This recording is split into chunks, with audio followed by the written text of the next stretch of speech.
तो भगवान आए, उन्होंने आके सबका स्ट्रेस खत्म कर दिया और ये अहंकार वाला स्ट्रेस जो इतना हो रहा था खत्म कर दिया। पर हमारी लाइफ में इतना स्ट्रेस है, हमें समझ में नहीं आ रहा। अब भगवान तो दोबारा आ नहीं रहे हैं, आ रहे हैं भक्तों के रूप में। धन्यवाद, थैंक यू वेरी मच।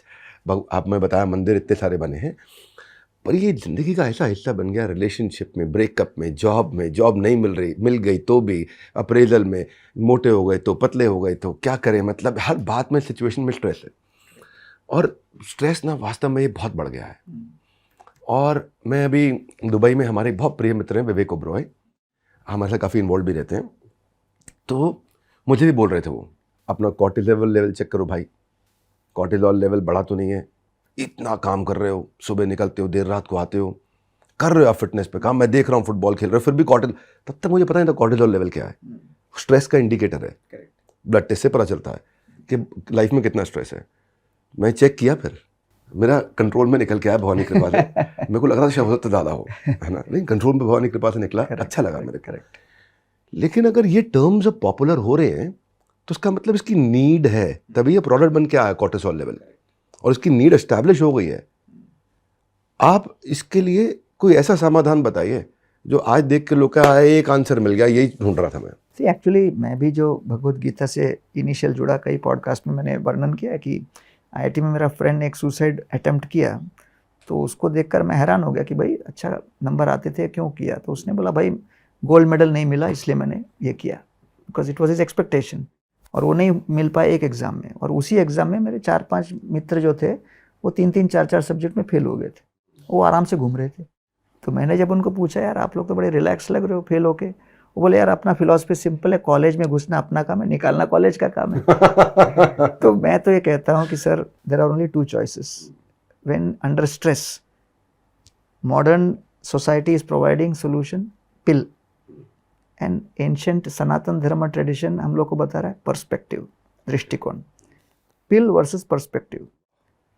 अगर आप अपने पर्सपेक्टिव्स को, दृष्टिकोण को बदलने का, सुधारने का आप प्रयास नहीं करोगे तो फिर आपको पिल लेना पड़ेगा। तो इसलिए सनातन धर्म क्या कह रहा है कि भाई गाड़ी है, ट्रैफिक जैम में अटकी है, अब उस ट्रैफिक जैम में अटके हुए आपके सामने जो गाड़ी की स्क्रीन से आप देख रहे हो वो एक पर्सपेक्टिव है। दूसरा, आप ऊपर हेलीकॉप्टर से भी उसी चीज़ को देख सकते हो। तो वही परिस्थिति अलग दृष्टिकोण से आपको आशा देगा। और इसलिए जन्माष्टमी हम लोग मनाते हैं ये बताने कि भाई वसुदेव जी का एक नाम है शौरी, ततश्च शौरी भगवत प्रचोदित। शौरी का लिटरल अर्थ है ब्रेव, शौर्य प्रदर्शन करने वाले। कौन सा शौर्य प्रदर्शन किया? 6 पुत्रों की हत्या होने के बाद भी जो व्यक्ति आशाहीन हो जाए, उसके बावजूद वो आशावादी रहे। अर्थात संपत्ति का नाश बड़ा नाश नहीं माना गया है सनातन धर्म में, मान सम्मान का नाश, संबंध का नाश, किसी प्रकार के अपने स्वास्थ्य का नाश, इन सभी नाशों को बहुत हल्का माना गया है। सबसे बड़ा नाश कहा गया है आशा का नाश। वाह, क्या बात है। तो इसीलिए सनातन धर्म के जितने भी ग्रंथ हों, जितने भी तत्व हों, जितने भी लोग हों और जितने भी मंदिर बने हों, ये पूर्ण रूप से केवल एक संपत्ति के ऊपर फोकस कर रहा है, आशा को कैसे बढ़ाएं। और इसलिए मैं कहता हूं prayer is the vaccine against the virus of change. Prayer is the vaccine against the virus of change. मेरा आज का टेक अवे वैसे होप के ऊपर है। आपने बोला सब खत्म हो जाए, लेकिन अगर होप है तो बात बन सकती है। सब कुछ है, होप खत्म हो गया, गेम ओवर, कंप्लीट। इसलिए शौरी शब्द का यूज किया गया, ततश्च शौरी। इतनी सारी संतानों का देहांत होने के बाद भी उनके अंदर वो होप थी। आपको पता है कि ट्रॉमा में highest is loss of a son और डॉटर, ऑफ अ प्रोजेनी। उसको सबसे बड़ा माना गया है संतान शोक। और 6 को उनके आंखों के सामने कंस ने निर्मम रूप से हत्या की।